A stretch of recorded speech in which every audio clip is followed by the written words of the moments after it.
This week's episode is brought to you, as always, by Patchworks Seattle, and they have some exciting news. They have the new Korg ARP 2600 semi-modular synthesizer that has been modernized in the newest 2600M model with features like MIDI, a smaller form factor, and a re-engineered lush spring reverb, and that is available at Patchworks.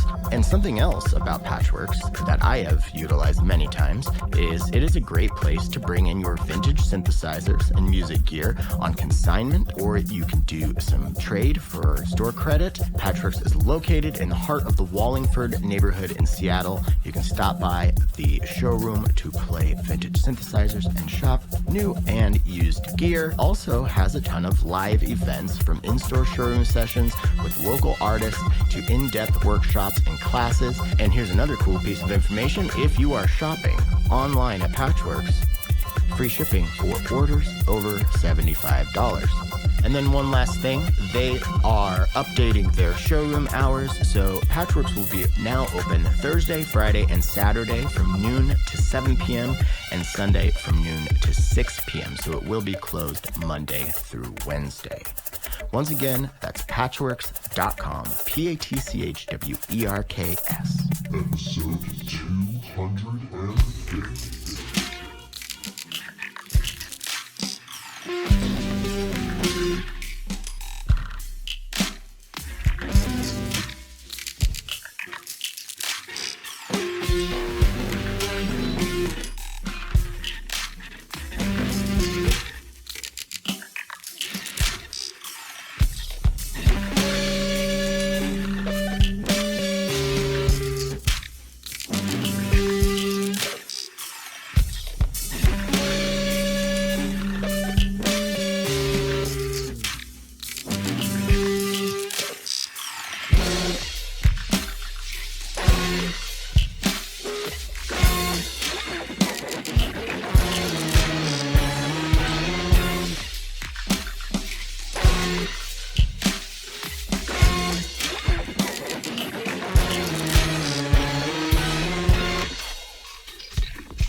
Hello and welcome back to another episode of Modular Modcast. My name is Tim Held, and I'm very excited that this week is episode 250.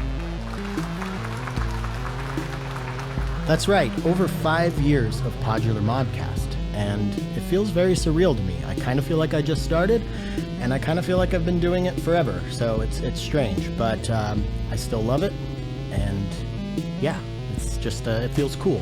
Feels like a good milestone to reach. So this week we're going to have Marc Weidenbaum on the show. I would say with 99.99% confidence that if it wasn't for Marc, I wouldn't be speaking to you right now as a podcast host. I found Marc's work, specifically the Disquiet Junto group, which we are going to discuss a little bit today, way before I found Modular, basically right when I was just getting into electronic music, and it really cracked my head open as far as experimentation and what music could really be. Before this, I was, stuck in very traditional ways of making music. So I'm excited to have Marc on. The music that you hear under my voice right now was made by Nick Turner. The album is called Under Dark Pines. Link to that in the show description. And if you would like to have your music featured on PodMod, hit up the Discord. There's an invite link in my Instagram bio. And if you can't find it there, you can always send me a DM or an email at podmodcast@gmail.com. Once again, that's Nick Turner. I want to say thank you to Patchworks and Afterlater Audio for being such great supporters of Modular Modcast over the years. Please visit Patchworks online at patchwerks.com and Afterlater Audio at afterlateraudio.com. They've been two of my biggest supporters as far as the sponsorship of the show goes, so I just wanted to give them an extra special shout out here. I also want to take a moment to say thank you, because without an audience, there would really be no reason to make a podcast. So if you're new, welcome. If you have been listening since the beginning, then thank you. And everybody in between, thanks. Doing this podcast has provided me with so many cool experiences. I've made so many great friends as a result of it. And it's just been one of the most enriching and rewarding endeavors of my entire life. So thanks. And we're going to get into our chat here in a moment, but I thought first it would be fun to maybe do a couple module demos, maybe play some videos that I've made recently of some remote performances. I might sprinkle them throughout the episode just to make it feel like it's a little bit more momentous. How do you say that word? I think it's momentous. It feels like a momentous occasion. So yeah, I thought it would be cool to just spruce it up a little bit with some extra content here. Also, thank you to all the Patreon subscribers. If you want to help keep the LEDs blinking over here at PodMod, visit patreon.com/PodularModcast. Couldn't do the show without it. So thank you so much to everybody who has, is, or will support the show in that regard. Let's get into some fun stuff. First up, I'm going to do a little demo of the tri-phase oscillator from New Systems Instruments. Enjoy. All right, real quick, I want to show you the tri-phase oscillator from New Systems Instruments. This thing's really cool. 3 identical sawtooth waves that are all at the same pitch. So you have 1 volt per octave and 1 FM input for the tone control, basically. And then here are our 3 oscillators. They each have their own output, and then there's a mix output. So we're going to look at the mix output, and it will be showing up here as the yellow waveform on the Mordax data. So basically what you have here is a bipolar CP3 type mixer that will give rich waveforms at the output. So by blending in a wave with a positive polarity, you reinforce in-phase harmonics, and then blending in a wave with a negative polarity, you reduce the in-phase harmonics. So let's just check that out really quick. We'll turn 1 saw wave up, just got a real simple sequence going into it. Now if I take the mix for the second oscillator and turn it down to the negative range, if you get the phases just right, you get some phase cancellation. Or you can combine them. Here I can take the third one. But where it really starts getting fun is when you start messing with the phase of each oscillator. So I have them all just all the way up in the positive range. And of course, there is CV control for all of these. So I've got some LFOs running from the new system's quad LFO, some of those going into a follower on the Shape Dual Envelope VCA. Just got a lot of really fun modulation happening here. So let's just put some of those in there.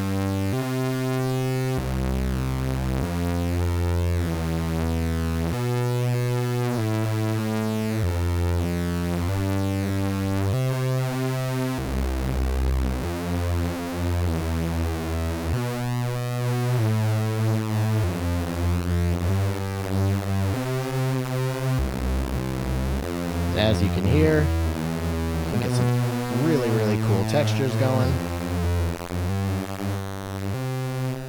And how you have them mixed is going to affect the sound, of course. And I got a really fast one going into the FM.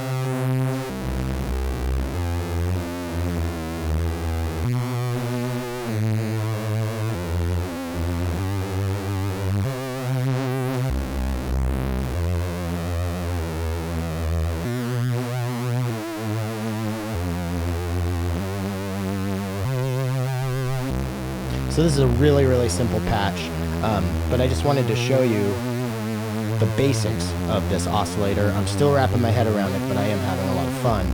So now I'm using the dedicated outputs and running them into some VCAs from the Shape Dual Envelope VCA and the Envelope VCA from 4MS. So let's just turn the mix down. So that was the mixed output. Now I'm going to take each individual output, the 1, 2, and 3, put them into some VCAs, the Shape Dual Envelope VCA and just the Envelope VCA here from 4MS. The 2 from the Shape Dual Envelope VCA I'm going to put into the dual looping delay, also from 4MS, and then the other one will have no effect on it. So let's just start with 1.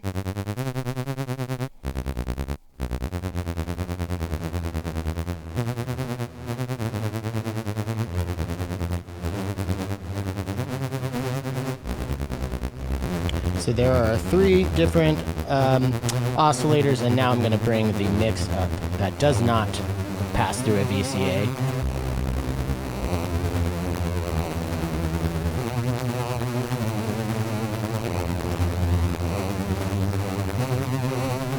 Again, a very, very simple patch, but I just wanted to show you kind of the nuts and bolts of the tri-phase oscillator. It is super fun.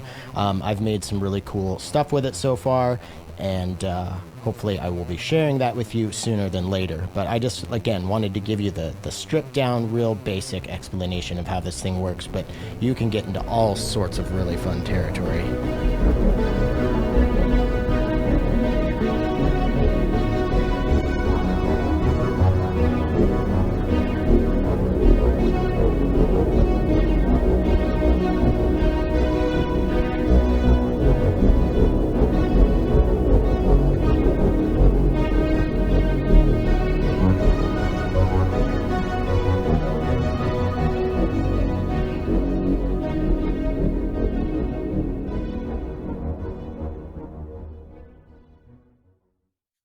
For the longtime listener, your name will be familiar, or I mean, I'm sure we have a lot of overlap in this similar communities, and you've been at it for a long time. But for those of you who don't know, I have to.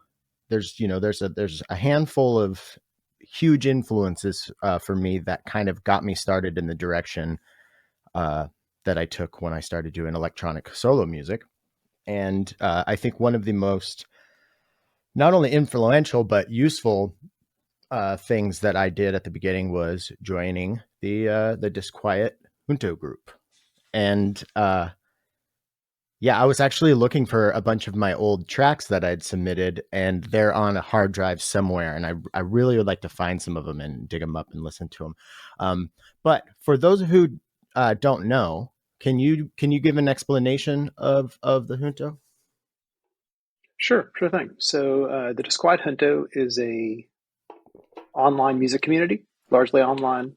The way it works is that every Thursday, a music composition prompt often quite broadly defined, goes out to the community via email. It also gets posted on social media and so forth. And then people have from Thursday till the following Monday, end of the day, just before midnight, to record and post a track for other people to then comment on and discuss. And that's how it works. And we've been doing it right now. I'm preparing for tomorrow's track because we're talking on a Wednesday and tomorrow's Thursday, and we're preparing for the 581st consecutive weekly project. Oh my God, that is amazing. That is absolutely amazing. And It's I'm crazy. sure that on the first time I remember being like, we got to have you on at the 10 year.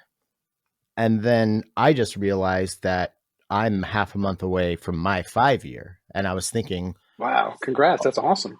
yeah, thank you very much. And you're very, very much, a part of that seed that led to this. And yeah, me realizing that it'd been 5 years, I was like, oh shit, I bet Junto's turning 10 soon. And I looked and I'd missed it because I wanted to have you on for the 10 year. But the last 5 years have just really flown by because I'm pretty sure you were the first within the first 10 guests, but maybe Oh, was I? Oh, I that's think cool. so. I'd I have to look back. remember. Yeah, I should have looked this up, but yeah. So thank you very much. But I guess what I really wanted to talk about was like, how has it been over the last 5 years? Like, has there been any new, new developments in it? The growth, how many people have been doing it, for the entire 10 years, if any, that kind of stuff. Now Yeah. now I'm just too curious. I got to look this up real quick while you're telling. So, it's funny. Some things have grown. I'm not sure I would use the word change per se, but some things have grown. I think the biggest shift of the past 5 years was that I think 5 years ago we hadn't fully moved conversation to Lines, the Lines message board, which for those not Okay. familiar is the letter L 8 times, followed by a period, followed by CO. No, I highly recommend it. It's a great place to hang out online if you're interested in or make music that's electronically mediated mostly.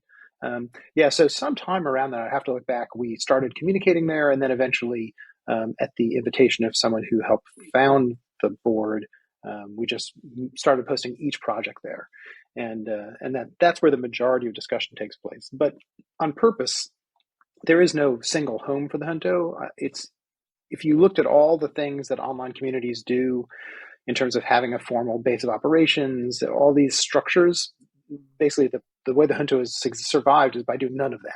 Like it's never monetized. It's never required sort of like passcodes for access. It's not behind any sort of wall. It's very open. It has no obvious visual branding. It has no specific URL. All of the things that you're told to do, or I think are commonly assumed to do, to make an online community function. Not one of them exists. There's no merchandise. It's just a bunch of people posting music online. And increasingly, I think one of the best things in the past few years, with some subtle social engineering on my part, has been for there to be more conversation. That's one thing I've been working toward. So there's that. We have a Slack, which is much more of a water cooler. I think the Uh-huh. chat on the Slack is a little different than the one on Lines, but it's been fun. There's a little less social media chat just because there's a lot less activity on Twitter, but there's some picking up on Mastodon and elsewhere. I think the use of the hashtag's been pretty good, though not as strong as I'd hope. It is nice when people post evidence of their work. I love the visual detritus, the kind of the process stuff, but we're seeing some of that very recently. I started something quite new, which I wanted to do back the first year. I remember the first year reaching out to a few people to do this, and then it just didn't work for me. But I finally started a series of interviews with people who've been participating regularly. Oh, cool. So we started off with Daniel Diaz, who's Argentinian originally, but Spanish parents, or forgive me, it might be a Spanish Argentinian parents. Forgive me. I think it's Spanish Argentinian parents, and now lives in France. Did an interview with him, did one with Ian Joyce. I've got one coming up with two other people already set, a few more in the works. So hopefully every week or so, I'll be able to just short interviews, like a half dozen questions, most of which are formatted, and then a little bit of follow up where I can sort of respond to something they said. And I'm always trying to think of ways to get the community to be more aware of its inner workings. And that is among numerous little kind of nudges that I make as I've moved it along. I think those are the biggest changes in time. Okay. Yeah. We've had some cool events where we collaborated with cool people. There's lots of cool projects, standalones, but nothing more sort of systemic. Okay. Yeah, I was going to ask if like have you had like a meetup or anything like that? I mean, that's got to be hard because it's worldwide. So, Yeah. yeah. I've wanted to. We did a bunch the very first year, and there have been a few occasions, like when I used to travel a lot more before having. Well, I had our kid after. Well, we had our kid before the junto started, but there have been periods where it's made more sense for me to travel than others, and lately less so. So it's been less conducive. Also, the anniversary coincided with COVID, so that I really was cautious about having a big event then because I didn't want to encourage it. Um, Right. but there have been events. There's actually what I think my favorite aspect of events is when they occur and I'm not even part of them. There was several years ago, pre-COVID, there was a meetup in Toronto Oh, that I cool. wanted to attend, but the timing didn't work out. But a bunch of people got together, put on a show, Wow, that's played awesome. together, played for each other and with each other. And I didn't even, I mean, in a way, that to me was a great fruition. I Yeah. would like to do more. I have designs on an event here. I live in San Francisco, California, just north Hmm. of Golden Gate Park. I've lived here for a long time. I have designs to do one here at some point, but I got to say, like, online life is a big part of life. And I feel like there are benefits to getting together. And I love seeing people in person, but it's less of a urge than it used to be. It's interesting. Okay. Yeah. Well, I mean, I think that makes sense, and I think I think even though we all got burnt out with Zoom and Twitch concerts and that kind of stuff, like I think that kind of changed the dynamic of. I mean, I know a lot of people have spent a lot of time online, with communities and stuff, but I feel like it became a little bit more, I guess, just broad or normalized within, like the general public. And I feel like that's kind of remained, even though COVID is like, Yeah. it's not over, but it's not what it was. Yeah. Um, I think it's a yeah. benefit that's here to stay. I think that Hmm. kind of broader online activity. I remember early in the pandemic, I do some writing for The Wire, and I wrote Hmm. a review of a live stream, and it was funny because I remember it was only a few years ago, but it was so new.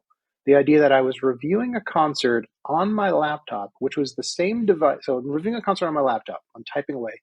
It's the same device I attended the concert on, Uh-huh. and is also the same device on which anyone could watch the exact same concert I watched. It's not like, oh, I reviewed this concert and someone had a cam up in the back and people can watch it online. Right. I mean, I Uh-huh. attended a concert in Golden Gate Park not long ago, and it was an incredible concert. And then someone did a really beautiful video of it, and I shared it with friends, and like, that isn't very good. And I was like, you know what? This video has nothing to do with what I experienced in the park. It's Yeah. like a Right. fax machine.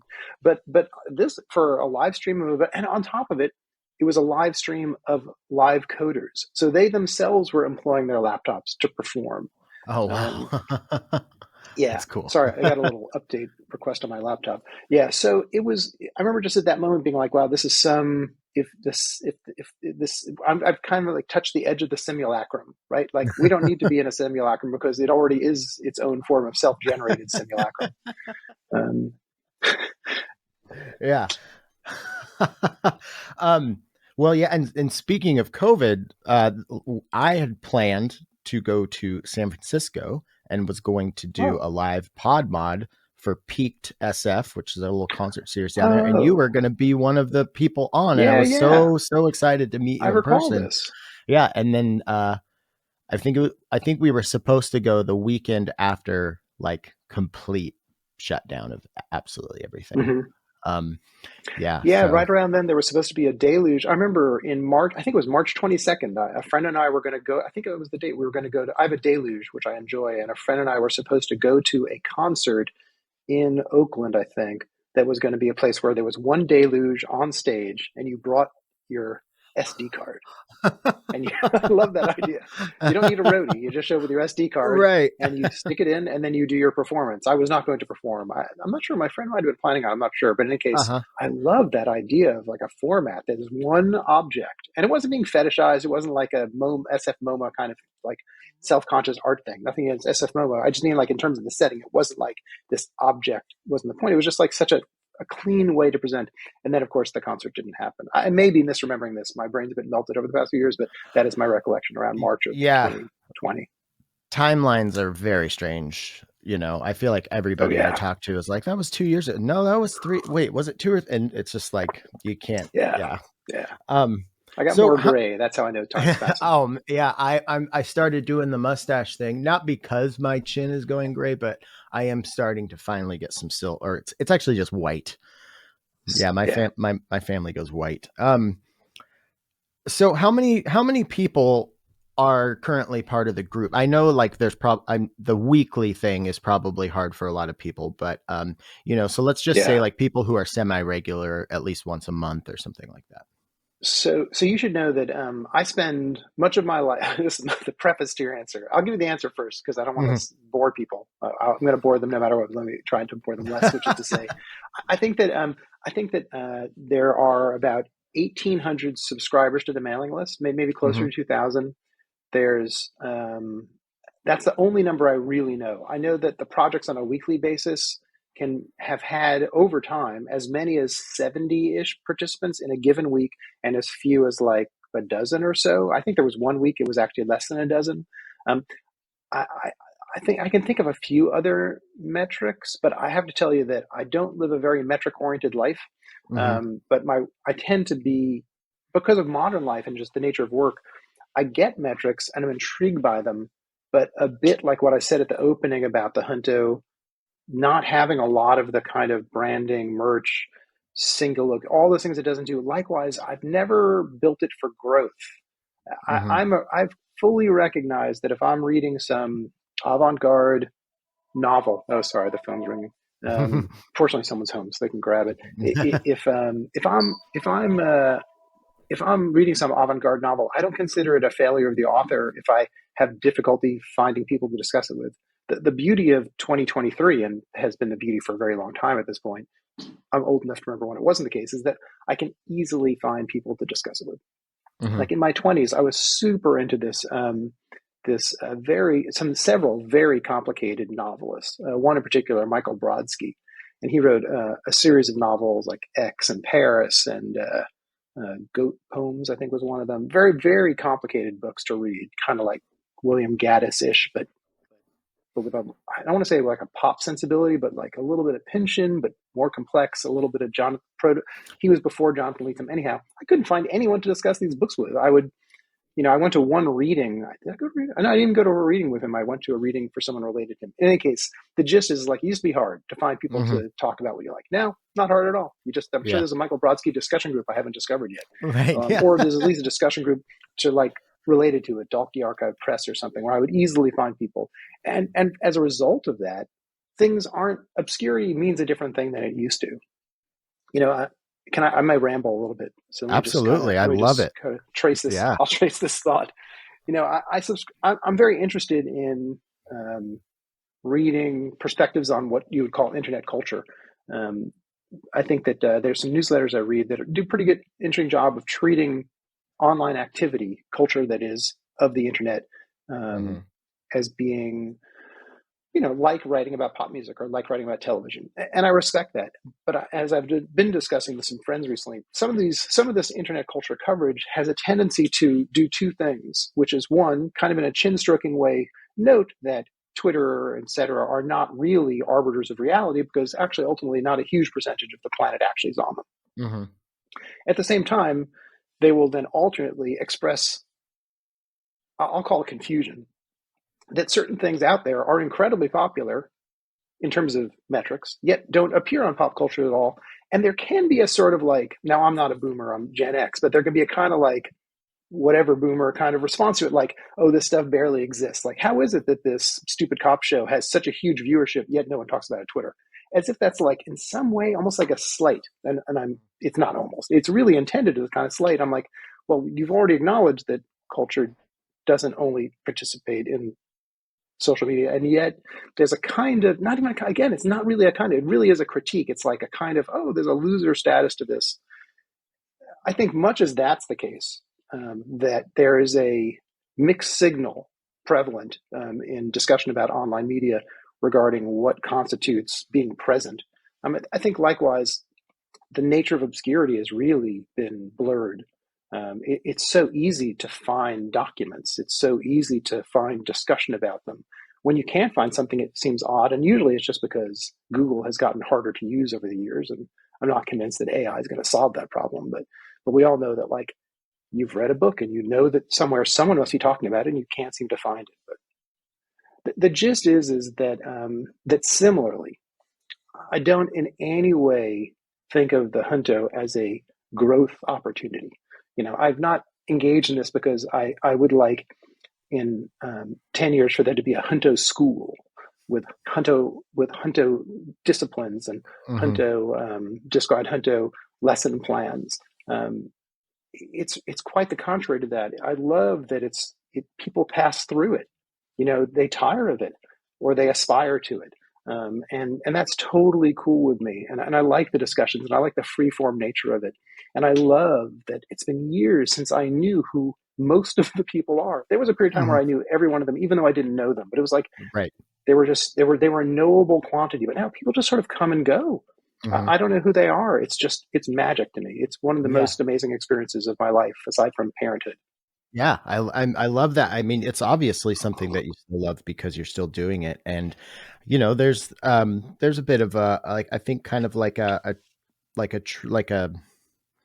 almost like a punk rock sentiment about the way that you have just described it. It's like I'm doing it for the love of this, and because you know I know there are people out there who would really benefit and love like get into this and learn a lot from it, but they'll find it. And yeah, I don't know. I feel like that kind of approach often, like, just you end up becoming you sometimes I feel like you get more success than somebody who's like really just trying, and reading the books and Yeah, everything.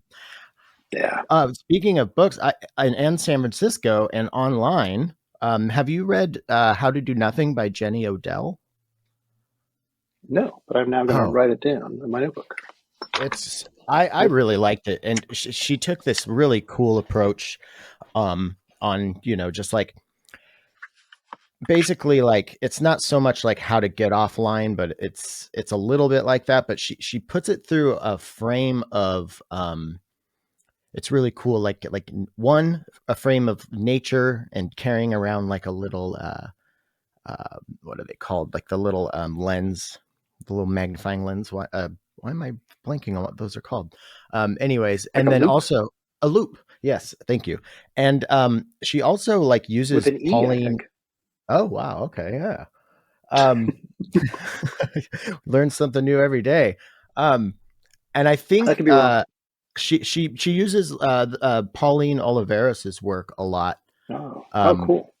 so a kind of like using that uh, to kind of like stoke in your head like different ways of being present, but not so much for like like the typical like meditation thing, but more of like you're going online to find something, but you're addicted to it because of all the colors and it's designed to keep you going back, but you're actually not finding anything that's really like actually making you happy or exciting you typically. So I don't know. I think it was a really, really well written and fun book. I'll And you'll check it love it out. because Have you read yeah, Rob Walker's The Art of Noticing?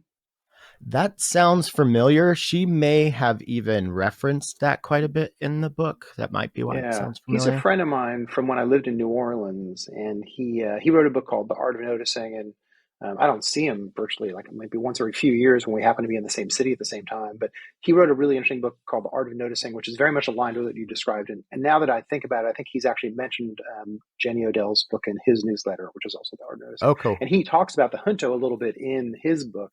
Oh, cool. And yeah, I mean that those subject like all this stuff that Austin Kleon talks about as well. I mean, I think there's a bunch of people who have really helped kind of popularize the idea of thinking about a somewhat more placid participation in reality. And yeah, that definitely aligns. In fact, I've been working on some writing about field recordings for several years now. And field recordings as a practice and a means of navigating reality, and also like thinking of them as a form of cultural content and so forth. Yeah, I'll check that book out for sure. I mostly read Um, fiction, but I do try to dip into nonfiction on occasion. it's short. It's short. You could knock it out in a few Ooh, I days, like short. easy. And also, I think you'll be especially into it because, well, she takes also like this ecological approach, and she talks a lot about just the greater San Francisco area. So a lot of it will be Oh, cool. really familiar to you. Nice.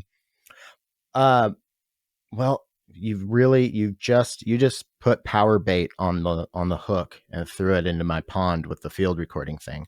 So Oh, I'm going to put a pin okay. in that because I'm definitely going to Power want to talk bait. about that. Yeah. Um, Just a note, I'm a huge admirer of Pauline Oliveiras's, so that's really going to get me into the book.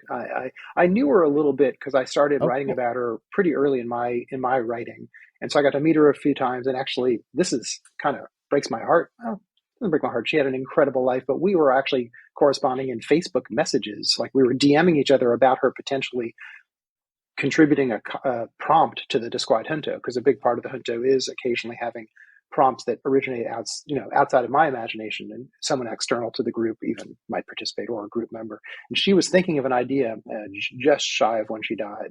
Oh So man. it's sad that never happened. Well, that's cool that you got to have some interaction and back and forth with her. That's that can Yeah, be really special when you get to talk to somebody. she's a huge presence here in San Francisco. Yeah, Like for sure. this is the Popular podcast, so I should talk about my modular synth. I have a mono rocket case with 6U, as they say, Mhm. and it wasn't, for some reason I'd recognized it needed more power. I don't think it was glitching out, but someone's like, you need more power. It may have been when I got an ER301, but I'm not sure. I was gonna say But in any sometimes case, if you have too many digital in like an yeah, older I case like too. screens. I like Yeah. screens. and and I looked around for someone to swap out the power supply because I'm incredibly non-mechanical, and a woman in the East Bay would do it, and for a small fee. And it turned out that she had, while being a student at Mills, had been the person who um, managed the technology when Pauline Oliveros gave her class. Like Oh she wow. Oh cool. she handled all the tech. So it was cool. It was fun to get a little sense. And she was a huge admirer and had a good experience. But it was neat to get that inside the Uh-huh. mechanism of her education practice perspective, and That's to also have more awesome. power for my case. Yeah, right. um okay, so you just brought something up that was and I wanted to ask about. Oh yeah. Well, speaking of modular and Junto, I'm wondering, have you, since the growth of the popularity of the use of modular synths, like, do you see or hear more about it lately, or has that increased or I mean, there's just so much going on with modular since it's, I think, one of the healthiest reminders, and this is on my mind parallel to my longer ramble earlier about internet culture being its own thing, but also the extent to which it is and isn't a mirror of or even a part of reality. Mhm. Similarly, it's kind of amazing to me how as large as Eurorack and modular synths and semi-modulars, which I think are an important component of that kind Mhm. of sector, as much as those have increased, it's funny what a tiny percentage of the overall making music. Mhm. It's really quite something. When something does pop up in a video, I'm astonished. Like I'm a huge fan. I don't listen to a lot of music with vocals, Mhm. but I really do like vocal harmony. If there's harmony, I'm into it. Solo vocalists, I mean, it's been a long time since I've paid much attention to music with solo vocals, and I'm a huge fan of the trio Mountain Man. If you've heard them, I they're haven't, no. Okay. incredible. It's like they're kind of like the Roaches. They don't have the Roaches kind of arch humor per se, but there's humor in their work. Okay. Man, their harmonies are like, it's incredible how You great their said harmonies Mountain are. There's a Man? weird. They're also, yeah, they're called Mountain Man just to make things really confusing. It's three women. And Cool. one of them is part of, and I'm going to mangle this, but Sylvain Esso, I think that's how it's Oh, pronounced. Sylvan Esso. Yeah, yeah. Um, Mhm. yeah, Sylvan Esso, excuse me. One of them is part of that. And I remember watching it, and I've I've listened to the solo work of the people who are members, and I just haven't connected to it the way I have to their Yeah. group work. Uh-huh. But I did watch a video of Sylvan Esso, and there was one of them. And as the camera was floating through the duo's little, I think it was a duo, little room, there was a mono Norns, and there was no, a grid and arc, I think. And it was so amazing. Like, it was so rare that I saw that equipment appear Mhm. outside of the little realm in which it takes place. So, in any case, it Yeah. is nice when it peeps out. Yeah, Yeah. it is nice when it Well, peeps and out. I feel like it's really starting to like inch into more and more like, popular or well-known music. You're starting to see it Yeah, on stage a little more. And I even saw in some TV show on Netflix about like Brooklyn, somebody goes to a show and it was, of course, a person just stand there twiddling knobs and it was just like harsh noise. And it was kind of the butt of a joke in there. But it was like still like, oh wow, that's and then also this was really weird. I wasn't like I was never into like the emo screamo thing, but I definitely knew the bands when I was, younger and knew who the popular bands were and everything. And I always appreciated the technicality of that kind of music, but I was just so into like singer songwriter indie at the time. I wasn't rocking. But just the other day, I got followed by this group called the Fall of Troy. Have you heard of the Fall of Troy? oh yeah, I have heard of They're that. like, Yeah, yeah, they're like a big. I mean, they've been like 20 years. I think they've been around. I don't know if it's been yeah, consecutive, but they're like a well known, like well respected, like I don't know if they're technically screamo, but like math rock and stuff. They followed me on hmm, Instagram, and I was like, did they get hacked? Because this seems like so not. So I was like, well, I'm going to go just look at their followers. And it's just like 90% modular companies and stuff. And I was like, yeah. what? So I like sent out a message and turns out the drummer's like super into modular. And I was like, wow, that is pretty cool. And I don't know. It's just the It's the people that you don't coolest. expect it. Yeah, I want to say, because I want to just register something, which is that there are critiques of modular that intrigue me. There is it's strange to me when something with such a narrow base of operations, which, I mean, I've read really interesting numbers about. For example, for those who are listening to this podcast are familiar with, of course, I imagine mutable instruments, that Mhm. they're on the one hand hugely present in this realm of, I'm struggling to not use the word ecosystem, so forgive me. The In this realm of music making, it's not like they sold like Korg numbers. It's not like they sold like Yamaha numbers. It's just that within the narrow confines of this realm, they were an outsized presence, Mhm. and that's been on my mind because there are these critiques of gear videos and of like the inevitable plant. There's no plant in this new edition. There are some, at the entryway to the house. There's a plant, but there's I've never played music down there. I've got my Um, wife's a horticulturalist, so my house is full of them.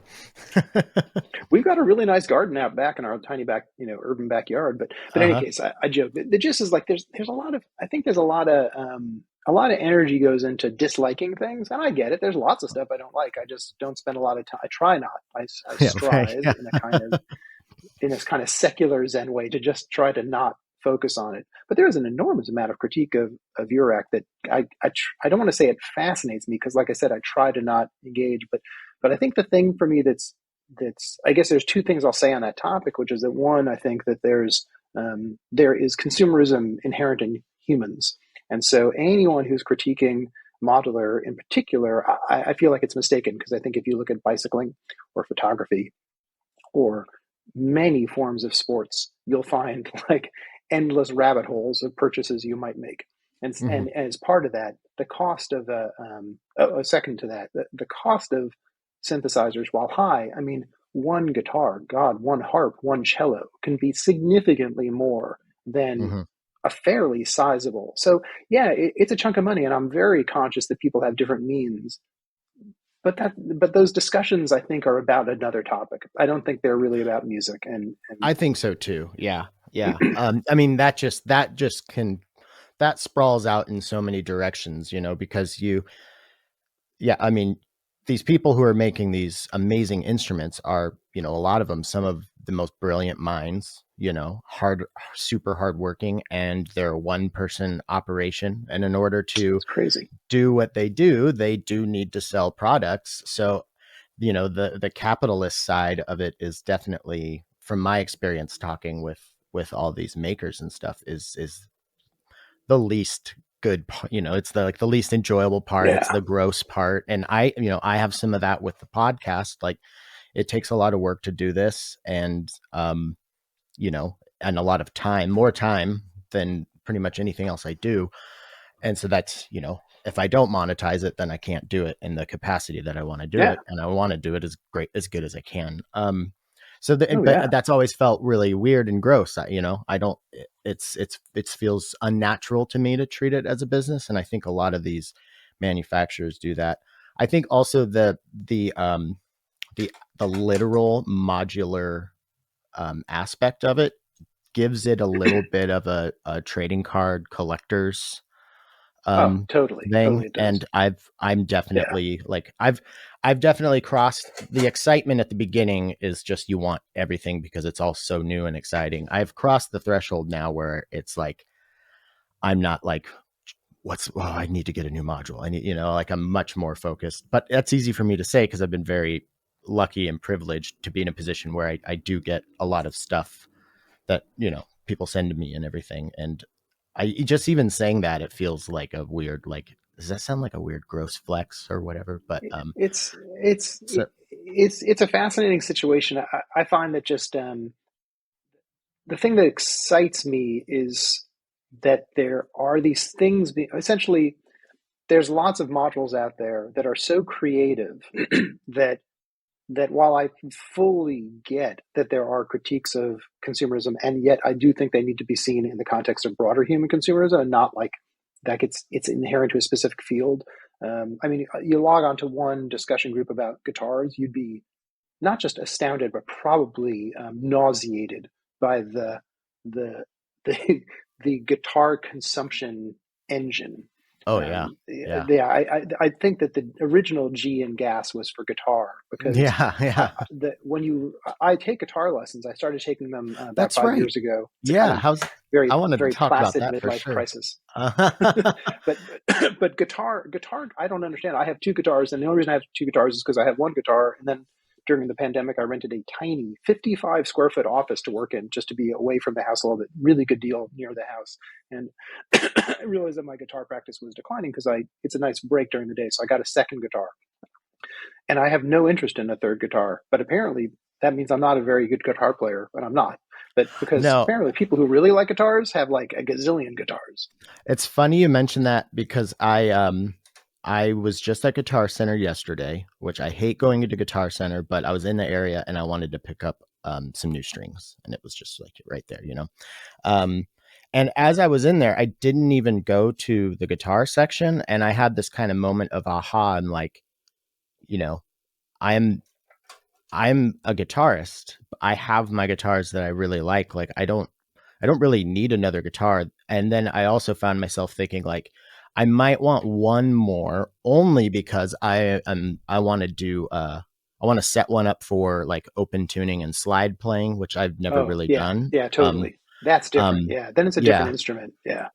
And then this is my Sweet. baby right here. I mean, I've had That's this for beautiful. 11 years, probably 12 years. Yeah, it's just a Les Paul Nice. Studio, but I put a kill switch on it to cut the signal, and then I also put like this soap bar sized humbucker in it. But Oh, yeah, I guess my where I was going with all that is just like, you can get, well, I know a lot of people that do get caught in it. And if I was recording, if recording music with guitar was my main job, I probably would have more, just for more oh, flexibility and tone and everything. But totally. But between most this and people, my Dan it's Electro back there, I can cover all my bases. and people with Also, bicycles. I mean, people who are really into biking. Oh my God. I had a roommate in the 80s. He had so many bicycles, and he didn't just have bicycles. It was more like the bicycles were a natural resource that was constantly in flux, and the mm-hmm. wheels from this were going on that bike, and there was a new seat, and Uh-huh. that.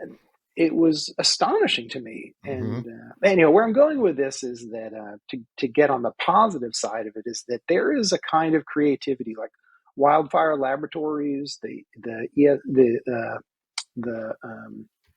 301 that I mentioned earlier. This one Mm-hmm. I've only learned about recently. This Endless from a Ukrainian company whose name I Oh will not yeah. try to. Yes, that thing I looks mean, amazing. there are some individual and small batch. Forgive me, small batch is sort of a gross term because it sounds like we're making like artisanal bourbon or something like that, which Right, right, actually yeah, sounds yeah. amazing. But it's like all I mean is that they can't afford to make more. That's all I mean by small batch. I'm not Totally. fetishizing the Yeah. micro production. I'm just saying like that's what you can do. But the idea that these, I mean, have you this thing here? Like the idea that essentially one person. This is not modular. Forgive me, I might be breaking some rules. But No, no, I the no, I M8 from Dirty Wave. I'm not sure. Have you seen this thing? Oh my Hmm. gosh, it's like incredible.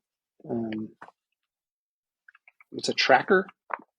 The idea that something like this can be made by an individual, Mm-hmm. it's a different. I mean, the world is so different than it was 15 years ago. It's just extraordinary. Totally. Yeah. Yeah, and the best thing is that pretty much everything you see, everything I've gotten, I got this used.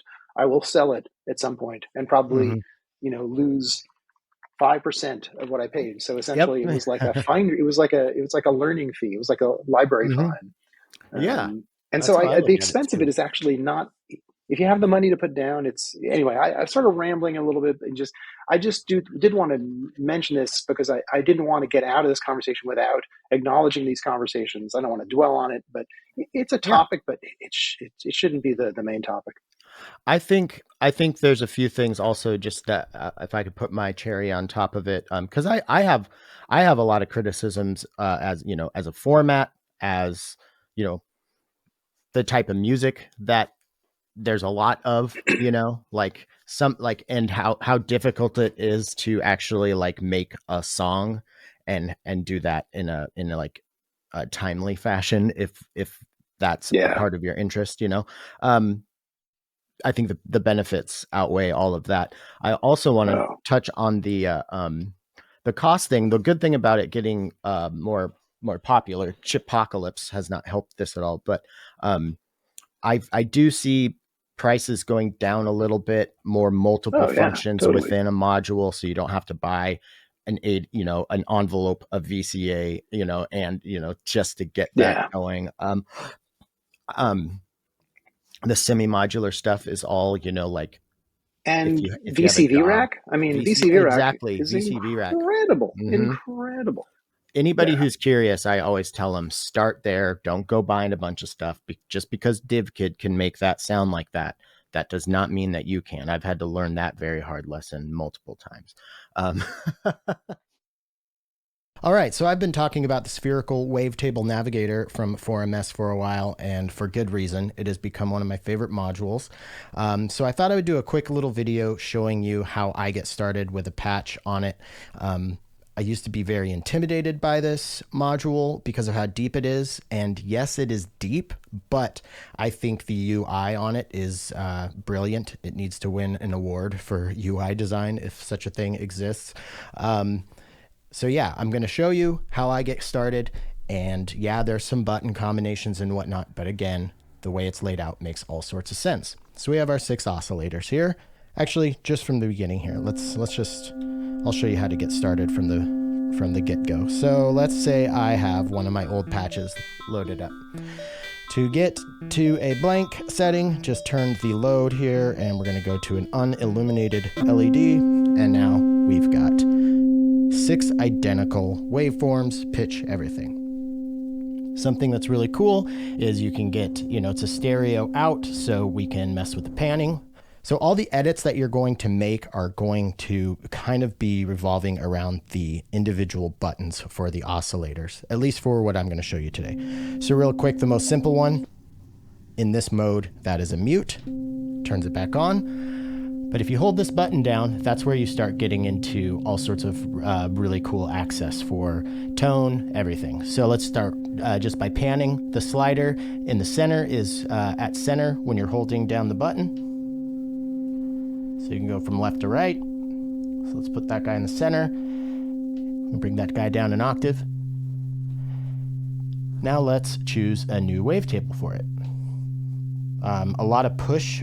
So like if I just turn this knob here, I'm moving within this sphere. And I'm gonna maybe do a video about the actual wavetables, but this is not gonna actually focus too much on the spheres or the wavetable, even though that's in the name. But yeah, push down, switch different spheres. I'm gonna go there for that guy. And now with the transpose, I'm gonna start building either a little sequence or a chord. Okay, that's cool. Also forgot to mention here, this octave can turn all the oscillators up or down by octaves, but if you hold it down and push, you can choose your scale. So I'm going to do a harmonic minor here. Let's bring that guy up now.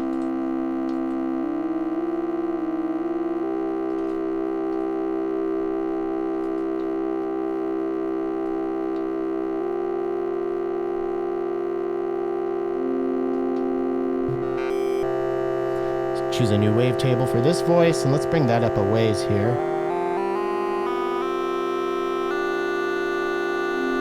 Same with this one.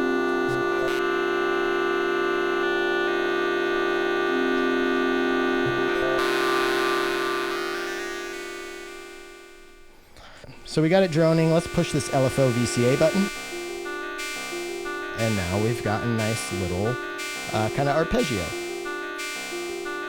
Each oscillator has its own LFO paired with it. So when you're in this LFO to VCA mode, that LFO is what is opening each VCA. And as you can see here, we have a 1 volt per octave or VCA switch. That basically decides what each one of these inputs is going to do. So you can send sequences into all of these, or envelopes. You can also choose your LFO shape.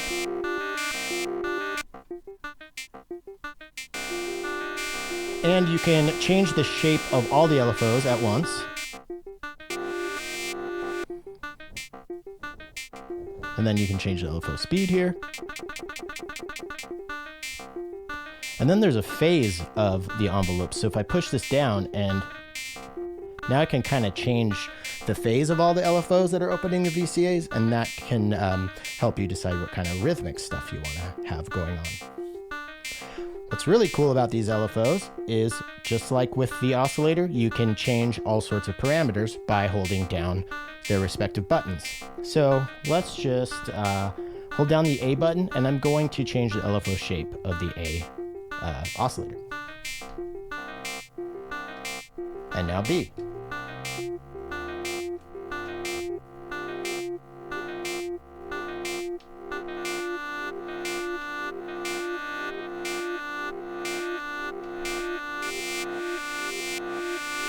And you can change the phase of each LFO individually as well by pushing LFO shape down, moving that.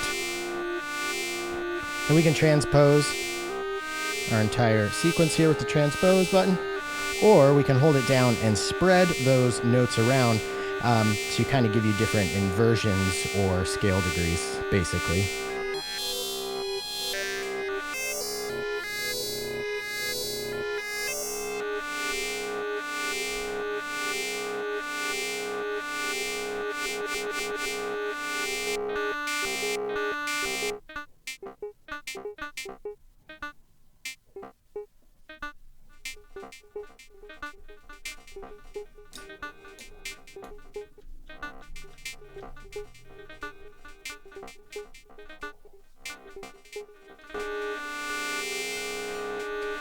And then one last feature I want to show you really quick with these LFOs is, as you've probably guessed, self-modulation is really awesome on this.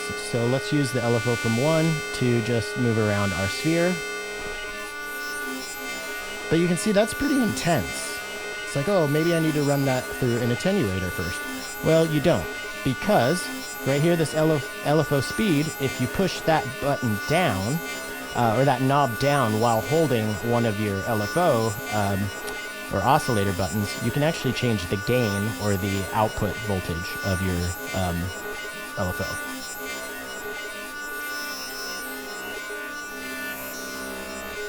So that sounds much more manageable. So let's just randomly choose another one and change our latitude.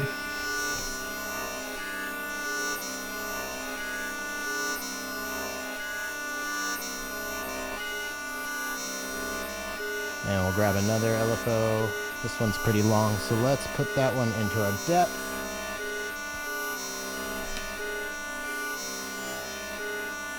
Actually, let's do something more drastic. Let's go actually to the wavetable sphere. So you can, again, sounds pretty wily. Well, let's just take that gain down.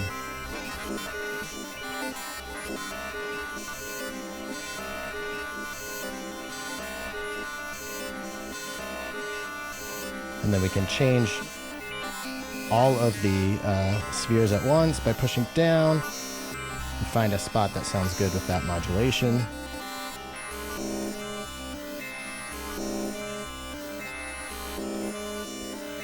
So this is kind of how I would get started. I'm going to make another video showing you where I'll go next with this, because you can see this transpose here, pretty cool, the spread.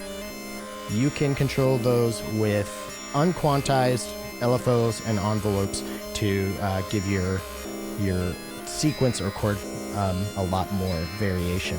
So this thing's kind of like an ambient drone, a dream machine.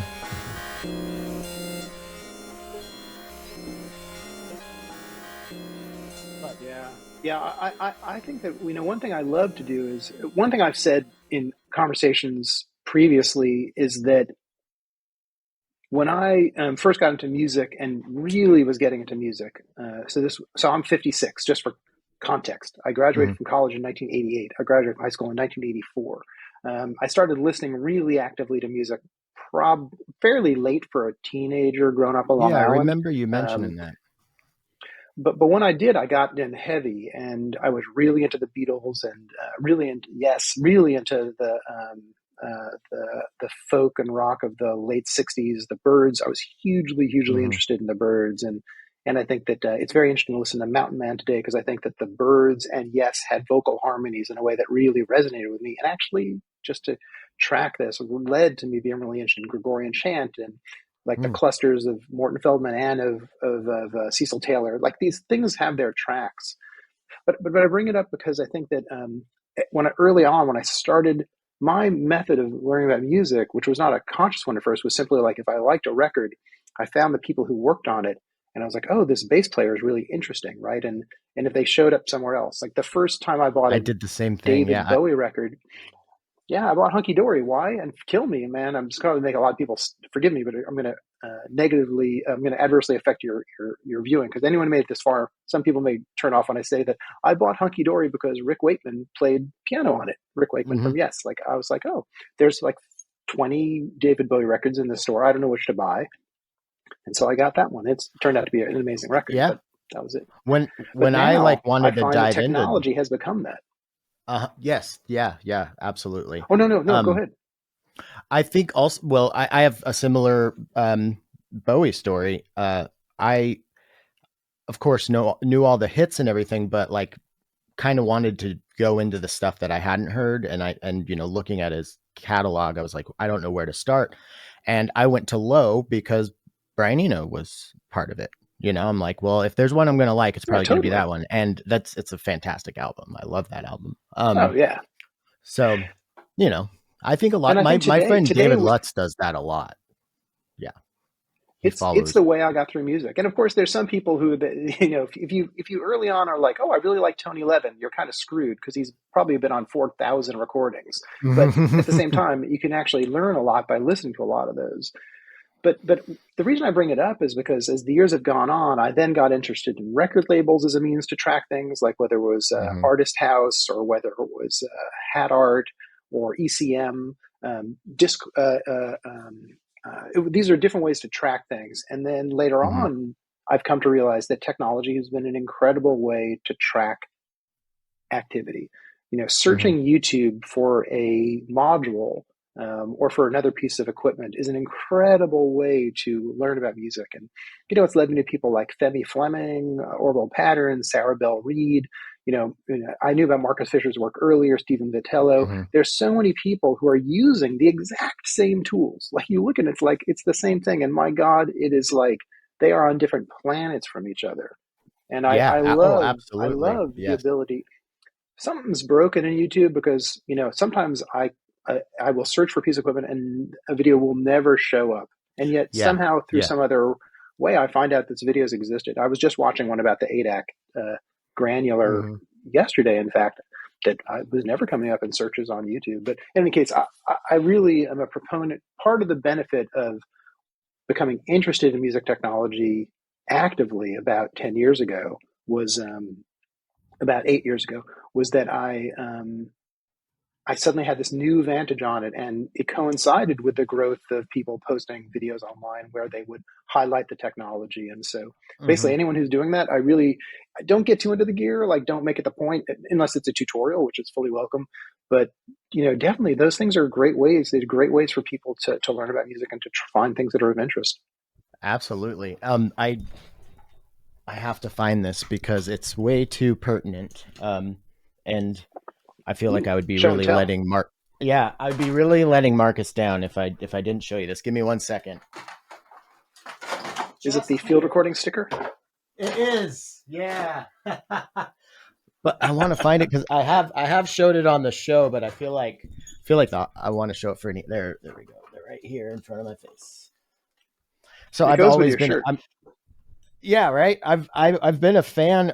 I am way more of a fan of the death metal font than I am. I don't really listen to metal, but I've always loved the font. But here's Oh, it's the Marcus best. Fisher's It's the field best. recording. And the It's little recording devices on either side. I didn't even notice that. That's amazing. Yeah, it's like two like shotgun It's so mics on each great. side. Oh my god. Yeah, yeah. Yeah, Oh, Marcus is a great person. he's the reason I got into this stuff. I'd written about his music for years, and then when my Aphex Twin book came out, I did a few readings. When I did the readings, I organized it so that some musicians would perform music sort of vaguely inspired by Aphex Twin's Mhm. music in some vague way, responding to some compositional idea. And when I did it in Portland at Powell's Books, Marcus, along with Ted Lataris and Dolphin Midwives performed, and I just sat there watching them manipulate stuff. Like, so this is 2014, I think 2014, and That's I how I watched them found out about manipulate. Marcus Fisher. In Was from you talking about Was that. through synth. Oh, was it? Oh, Um cool. And so through I through watched your him through do it, and you. I just, Yeah. oh, really? For real? Mhm. Yeah, because I had no I idea. started yeah, because I just looked. You're episode 9. I started this show because I wanted to learn about modular, and I didn't know. I I had no business doing what I was doing. Um, so yeah, it was Nice. like I still remember. I don't often remember. You know, recording the podcast like like with specific podcasts because Yeah. they but I remember doing yours. I was in my buddy Ian's house on his couch because my internet was shitty. So I went to his house. So I'm just like by myself in his house, and I remember talking to you there. I don't. That's not really important to the story, but yeah, that's how I That's got so on to Marcus.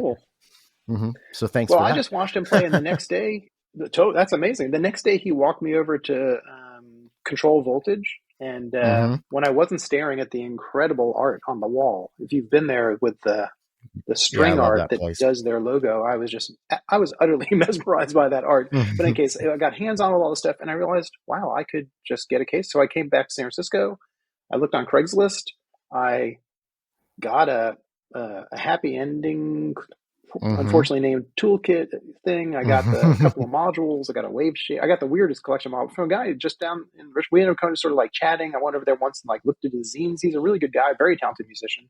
He ended up knowing other people I knew because it's a small thing. And I mean, half the time I buy something off Craigslist, I end up getting in an amazing conversation with someone. Like I just bought a small case to put some modules in this weekend, and he was a really nice person. He was talking about how he was getting out of it because he was really into Max MSP, but he wanted to make his own hardware. So we talked about the hardware he's making, and it was just, I mean, I get. I'm sorry to go back to. I get the anti-consumerist thing fully, but at the same time, as I learned a long time ago, um, I attended a lecture where someone pointed out something to me I think about so frequently, which is that commerce preceded agriculture. Fascinated by this idea Yeah, that yeah. humans traded things, or proto-humans must have traded things Hmm. before they learned how to grow things. It was a more foundational experience to give someone something in exchange for a service or another product than it Hmm. was Yeah. to put something in the ground and then wait a long time for the elements to make it grow and then to know that that was something Right. edible. And believe me, Yeah. I'm not a very financially informed person. I'm not a very I don't participate in the markets, you might say, but I'm Hmm. fascinated by that observation. And I think that that connection between people is something that shouldn't be ignored. I think that the way that people Totally. support each other and so forth. I mean, Bandcamp Friday is a great example of this. The idea that there's an Hmm. understanding on people's parts. They don't may not be entirely aware of the way the economic system works, but they know that on certain Fridays, a much higher percentage, 100% of the less taxes and so forth, of what they pay goes, and they're aware of that, and that informs Hmm. culture. That informs then this cultural thing, which is almost like a monthly holiday. It's the whole system. It's worth being aware of, and rather Yeah. than just doing, which I normally do, which is to recoil from it. So Right. Yeah. yeah, I think also with the trading thing, like while you were saying that, I instantly thought of three people in the, the Pacific Northwest scene, the greater Seattle Tacoma area, who I became friends with years ago now because we initially like traded or sold each other modules. My buddy Brian, my friend Milo, and then also my friend Lenny, who runs After Later Audio, who I work for.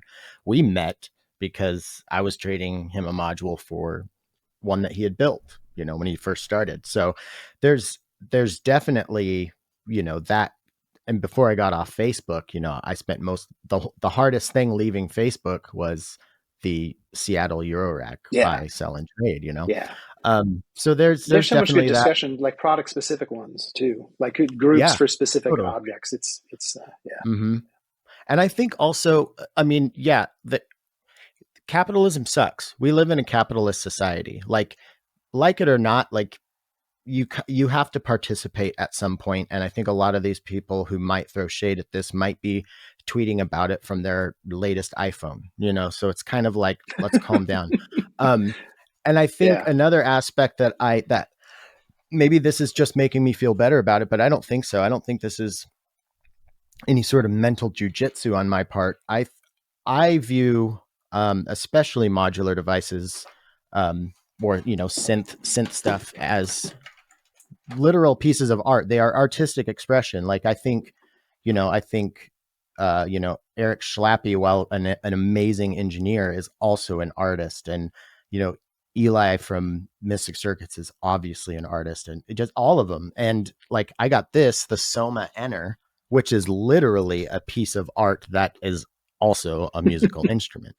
So I think, do you throw shade at, buying a painting from an artist that you really like and want to support? I don't know. Like, it's not like you're like, I don't know. These are small yeah. It's companies with motivated people. yeah. And Yeah, exactly. I think the way I think about it is that a big focus for me, because I'm very interested in electronically and technologically mediated sound, is the intentional use of equipment. Like turntablism is great, and I was a huge fan of hip hop for a long time and still listen to it, but mostly instrumental tracks. Which is a real fascination for me. But at some point, there were turntablists like Graham Dunning and Maria Chavez who were really, like, to a degree, literally taking apart the turntable. And at some point, skills become rote. Not rote in a bad sense, but they become teachable and knowable.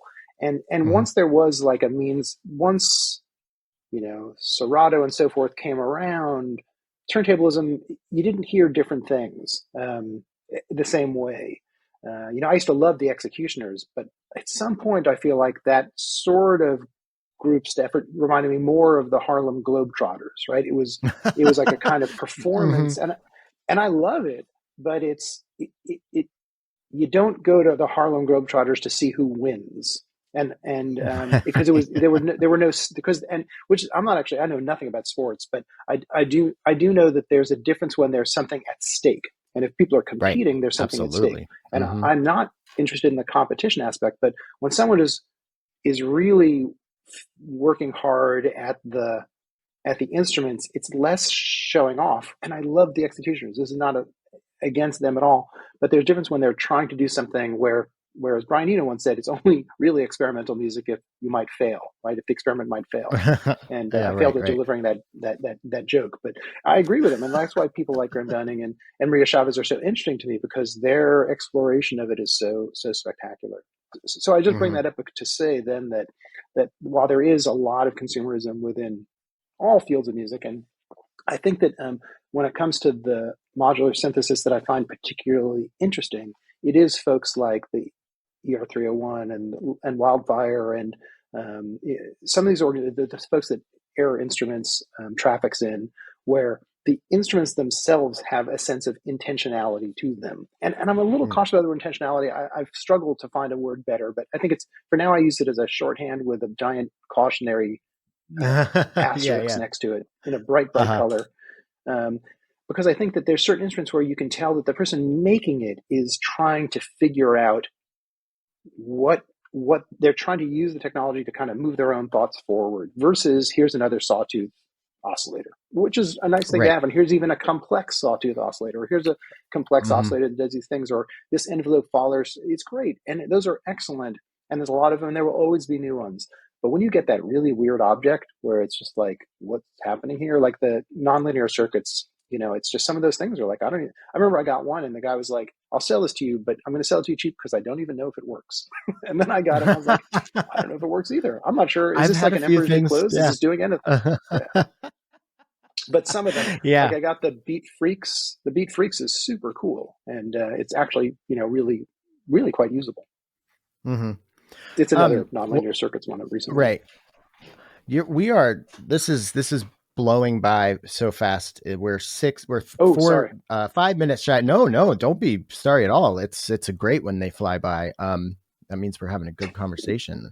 Um, but you mentioning field recording and writing about it. I have.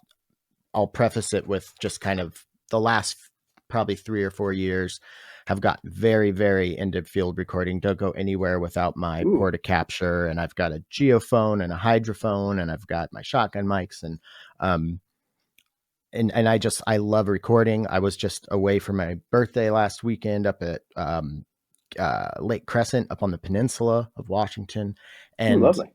I just left my recorder out, every night, just going and recording the outside because I never know what's going to happen. I'm just constantly field recording.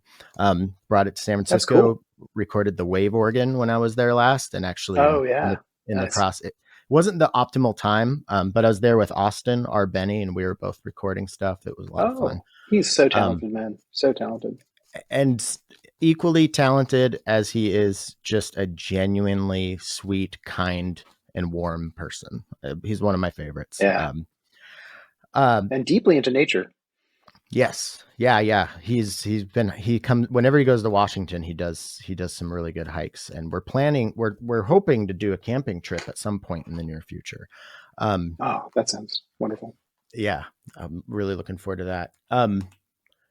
Where I was I love field going with this? recordings, but I don't Yeah. camp. I can't stand camping. I Yeah. like actually. I went on a. I camped a lot as a kid, and I learned several things, and among them was that I really really don't like camping. Yeah. I I like mean, showers. I I like totally get doors. it. I like I totally ceilings. get it. It's one of my favorite things to do, but I mean, I car camp too. Like my wife and I bring Hmm. all the stuff we want. She brings a nice stove and you know, so we're not like roughing it. I just like being outside and in the woods. Um but yeah, so I got, and I use the field recorder for my remote performances where I bring my synth out to crazy places and film. And my thing that I really want to try to, I think I even had like a little bit of an epiphany last night, not an epiphany, but like kind of a path of how I want to do this. I really want to include field recordings in my music, but I want to find a way to do it in kind of an interesting and not, because that also can become kind of a similar kind of punchline type thing within this world, Yeah, just like me yeah, recording in nature. I know everybody does it, but yeah. I like being out there and I Hey, like filming it. And um, so all of that said, I feel like I just wanted to let you know like where That's I'm at with cool. field recording. And now you like, just because I want to just hear you talk about what you're writing about. Is there anything already out that I could read, or like what's the plan? And Well, I yeah. mean, I've been writing about. I mean, field recordings have been a topic of my writing for a very long time. I've just found myself focusing on it more. So that's the main aspect of it. For quite a while now, I I'm I'm aware fully that there's a lot of times where the field recording is it's become its own form of fetish. And there's some Right. people who have some pretty clear critiques of it. But at the same time, the cool thing about getting older, besides your knees not working as well, is that you have some historical context to contrast things with. And I recall a time where the issue with music was that it was too violent or too aggressive. Um, and if the issue is that today the music is too placidic, I'm like, how Right. unfortunate. How Right. unfortunate that Right. this growing subset of society is making music that is more reflective. And I'm like, yeah, wow. And that's a cliche. So by cliche, you mean it's really widespread and incredibly common to the point at which it's a received wisdom. Wow, that really blows. And could Mm. some of it be fake? Yes, a lot of stuff's fake. There's incredibly fake. I mean, what you go to the bookstore? What percentage of the people who bought all those books cracked the cover? It's Mm-hmm. rampant in so many fields, and I'm just like, if the impulse is increasingly to make quiet reflective music that, even if for a moment, has someone pay attention to the world around them with their ears instead of their eyes, of course there's downsides to everything. I mean, you can't eat a piece of food without it being partially good for you and partially bad for you. In any case, another ramble, another rant. The gist is that I'm fascinated by field recordings, and in fact, I was fascinated by them before I was aware I was fascinated by them. One of the earlier interviews I did about the Junto, maybe 5 years ago, it was Jason Richardson, who's an amazing guy, long-term Junto participant who lives in Australia. Just he's an incredible guy. He strikes me. I'd have never met him in person, but he seems like he's a really good dad. He's definitely like incredibly funny and busy and creative and has a great spirit.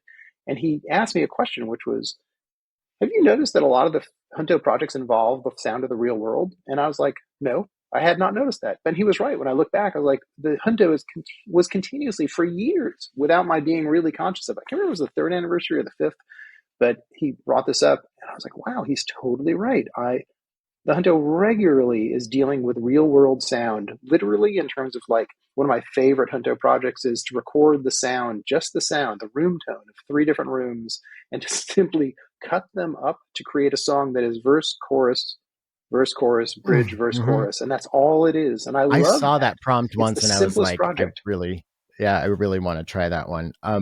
Actually, and I forgot to I forgot to tie a bow around my whole rant is the seed of all of that, me getting into that and wanting to use it in my music was actually a specific Junto project. I don't remember which one I did, Oh, but I remember oh, if you can recording, remember, that'd be cool. yeah, I really got to find that old hard drive because I made a lot. I did it for a while. And I did, yeah, it was just like a recording of me walking on some loose gravel with, a plane flying over. And then I just put that behind some like kind of moody ambient synth. And that became one of those tracks that I actually just listened to quite a bit. My own Oh, track where I yeah. was like not just listening to it for mix, but because I was like, I love this atmosphere that I caught here. And it was mostly the field recording that I was liking to listen to, or liking listening to. So yeah. So thanks for that.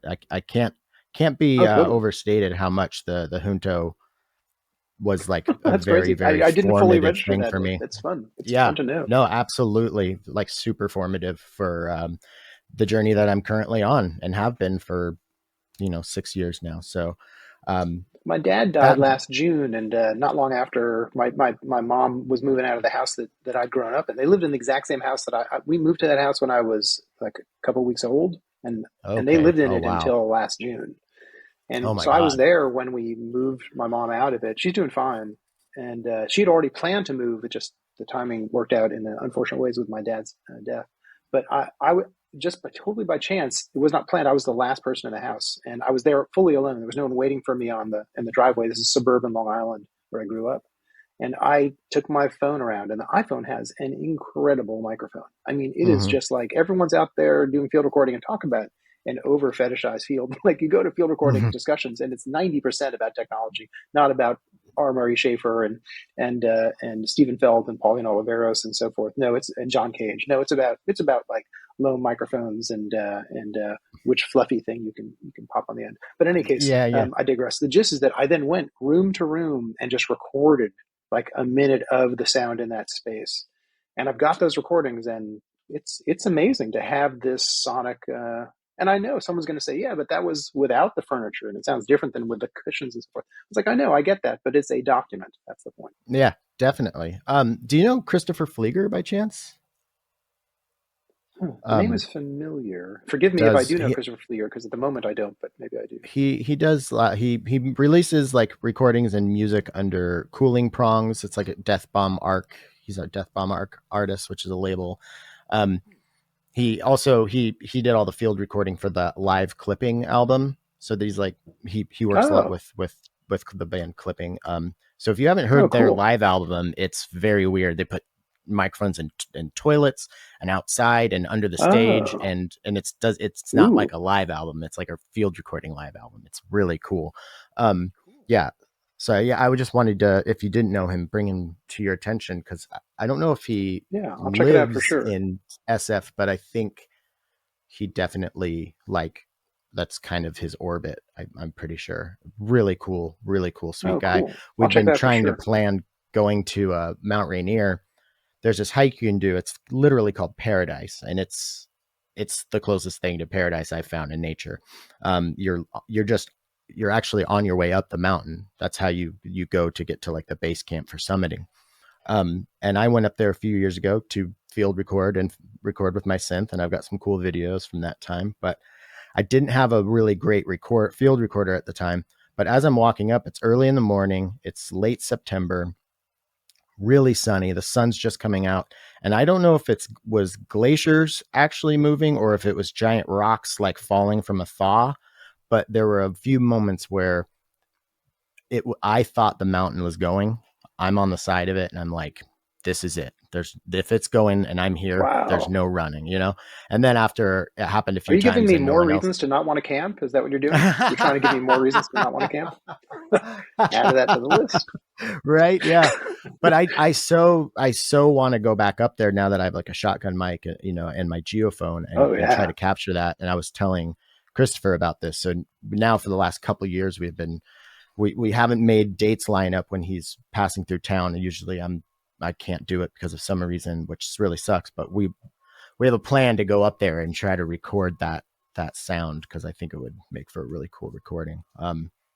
But now you got me going on recording, field recording, and I will definitely start boring everyone within earshot.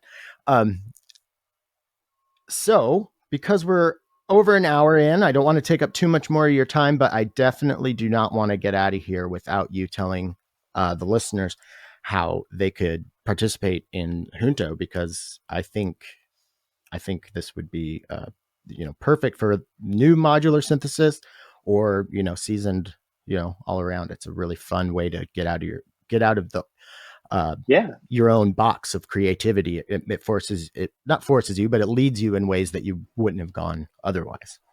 So. Thanks. Yeah, I'd love to. So, just for background, it's called the Disquiet Junto. It was Mhm. founded in January, the first week of January 2012. And every Thursday since then, I've sent out this prompt on a Thursday. You receive it via email, but it's available in a few other places as well. And you then have until the following Monday at 11:59 p.m., just before midnight. I used to say midnight, but people didn't know if that meant midnight Sunday or Monday. So now I say 11:59 p.m. on Monday to then be done. Now, some people are just done. I've heard from people who don't. I've heard from lots of people who say, "I don't even make music. I just like to read the prompts." Other people say that they like the prompts, but they use them for writing or poetry or drawing. And other Oh, people who totally. Yeah. make the music but are too shy to post it online, but they want me to know that they're doing stuff and they don't even want to share it with me, or maybe they will share it with me. But most people, as far as I can tell, do post it online. There may be more people than I know not doing so, but I don't think it's the case. So that's how it works. The projects are defined to be really simple to the extent to which they don't take a lot of time. For example, no project requires you to have ever participated in a previous project or to wait around for the next project. Each project is self-contained. A lot of times people say, "Oh, I got this cool idea for a project. You have to record the sound of your garage for the next 6 weeks." I'm like, no, no, no. Yeah. These Yeah. projects, there's lots of cool projects out there that are different, but these are all self-contained. The people who want to join up should understand where it comes from. Disquiet, the word disquiet, I borrowed from Fernando Pessoa, the Portuguese poet who wrote the book of Disquiet, an incredible book worth digging into, and it's very reflective. And the junto comes from Benjamin Franklin, who, when he was in Philadelphia in 1727, I think mostly he just was lonely and wanted to borrow people's books, but he formed a club called the Junto, excuse me, not the Disquiet Junto, just called the Junto, which apparently, being quite the chauvinist, was apparently the word junta, which he knew meant sort of a group, but he wanted the male version. So I think he kind of created the word junto. That's my understanding. A great man, not a great family man, probably not the greatest benefactor to women, but an amazing historical figure. And the junto was the first of many, among the first of many organizations he founded, including universities and, you might argue, the United States of America. Really, really amazing figure. So anyway, Disquiet and Junto together, or the Disquiet Junto, and you just go to disquiet.com, disquiet.com/JUNTO, Junto. That'll lead you to like an FAQ and a list of projects, and you can sort of navigate from there. Or you can just shoot me an email, and I can do this all shorter when I type. Cool. Well, I will also put links in the show description. But Oh, cool. Mark, before we go, is there anything that you want to shout from the modular mountaintops? Anything I want to shout to the modular mountaintops? No, no. I think I've dropped the names of. Wow, sorry. It's field recordings. I live in I live in a neighborhood with just enough garages to have some serious car culture going on, and there are Okay. always fascinating homebrew engines in our. I know nothing about cars, and there is so much car activity going around here. It's Yeah. incredible. So yes, that was one of them. Did you hear that when I went by? I did. Yeah. Yeah. Yeah. Yeah, it We was have a lot something. of loud cars Um, here too. Yeah. South Tacoma has its so yes, I have definitely. nothing beyond that. I'm digging it. Great. Well, thank you so much for joining us today. I really appreciate it. Oh, thanks for having me. See you in 5 Yeah. years. Yeah. Hopefully sooner. I do a Patreon bonus part, which is usually Oh, pretty quick. Do you have a couple more minutes to answer a question yeah, that yeah, I'm just totally. about to make up out of? Is there? I've been liking this question a lot. It's something that I've been trying to ask people when I'm first meeting them, if it's a friend of a friend at a dinner party, or like somebody who I'm spending like an evening with or something, and getting to know, rather than the "what do you do" question, because most people don't like their job or don't want to talk about their job, and I just feel like that's not, I don't feel like it's a really defining thing what somebody does for a living. And so I've been asking, is there what has what are you excited about lately? Like, what is it? Art, it can be anything. Is there anything that you've recently become pretty excited about? And yeah, I guess that's it. Like, or really diving into, and maybe talking to your peers a little too much about, or something like that. Huh. That's Your interesting. definition of lately is also okay. That can be nebulous if Yeah, you'd like. yeah. Well, and do you mean specifically music related? No, and it could be outside of music for sure. Yeah. This so if this is a separate standalone video, people should know that in the other video, Tim and I talked a lot about field recordings. I read a lot of fiction. Francis Davis, the music critic, once was on a panel where a musician stood up from the audience and said, "All you music critics on this panel just want are failed. No, you're frustrated musicians. That was the line. And Hmm. being very witty, Francis immediately replied and said, "No, we're actually frustrated novelists." And just to clarify things. And I think there are some music critics who are frustrated musicians, but I'm definitely the frustrated novelist camp of music critics, and I read a lot of fiction. Um, last year I've read by the end of the year I'd read a novel every other week, and it felt Wow. really good. I read a lot of fiction, and I've been reading more and more, and I've been reading, like, going through different avenues, and reading books from related topics and then different topics. And one thing I've really enjoyed for many years now, but I've become increasingly focused on it and trying to figure out what to do with it, is that I'm really interested in the portrayal of sound in fiction. I'm Mm. very attentive to when sound surfaces in novels. And so, for example, I mostly read literary-ish stuff. Like in the longer conversation, I mentioned experimental novels I read a lot in the 90s. I think I might have said 80s, but I meant 90s. Um, and and in the interesting thing is, though, is that there's types of novels that aren't considered literary, but actually can often be well written, where sound plays a really strong role. And one of those is spy and thriller novels, because when someone is investigating something or required to be quiet, they pay a lot of attention to sound. And Hmm. some novels don't acknowledge this. And I've read some novels in those genres that aren't particularly attentive to sound, but the ones that do. Like, I just read Elmore Leonard's City Primeval, Hmm. and it has a lead. It's actually the first Elmore Leonard novel I've ever read. He's been recommending it to me for years, and it's an incredibly good novel. Warning: it deserves a trigger warning for half a dozen things. It's not a pleasant novel to read, Okay. but it's really good. And he is everything that people have told me. He knows exactly what he's doing on the page. His gift for the way people speak is incredible. Uh, in any case, there's some amazing listening in this novel. The main ish character, the detective, who's a police officer who's investigating a crime at the start, which is is, is peculiar. You watch him listen, and the thing I've come to realize, and I've written about this a little bit on Disquiet.com, is that in order for a character to listen, okay, a writer can write something they haven't experienced before. They can do research. I do read some novels by people, for example, who do martial arts, and I think their action sequences reflect their experience. But there's one key thing. You can still write a book. I mean, people can write books about football and never have played it. They can just like it. But I do think that to write a novel in which listening is really present, the novelist themselves, as a human, has to be a good listener themselves.